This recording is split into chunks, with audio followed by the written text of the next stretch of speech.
Robin and Neil in harmony. No more bullshit. This is a Howard 100 News Brief. I'm Mike Hambrick. As Lisa G tells us, it was an organic love fest inside the Stern studio between Robin Quivers and Neil Young Tuesday morning. I thought you were falling in love with Neil Young. Everything being organic foods, organic fuel. I was feeling him. You know, he was talking my language about the corporations and how they've taken over everything and we're not really getting what we need or want. When he said organic cotton, I thought, okay, that's it. I was just like, oh, I can't believe that he's talking like this. This is wonderful. Shouting, hey now, from the mountaintop. Hey now. This is Howard 100 News.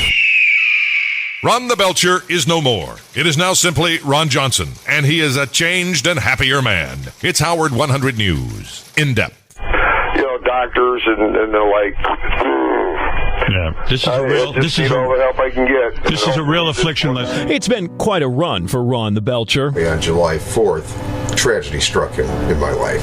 The woman I loved and had been living with now for almost 17 years, I had to rush her to the hospital because she couldn't breathe. They found a mass in her airway. They told her that if she didn't have something done about it, in 2 weeks she would be dead. It's been a pain in the ass, I'll tell you. We caught up with Ron to get an update on his condition, and there's been a solution. They prescribed me 2 antidepressants and 1 anti-anxiety drug, and I'm belch-free. And he'd been through a medical maze and miserable for years.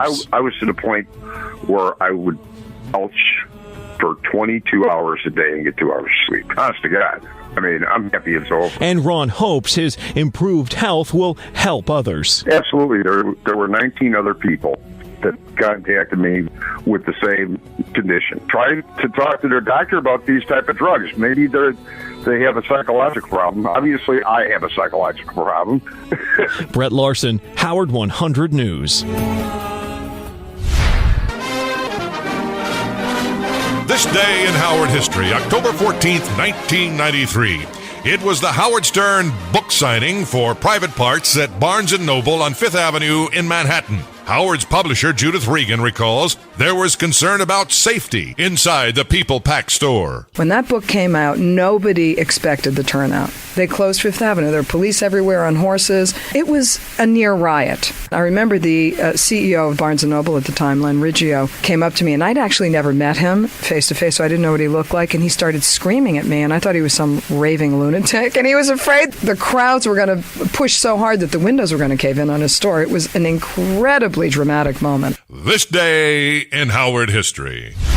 Another Howard 100 News Brief at the top of the hour, or as close as we can get. Howard 100.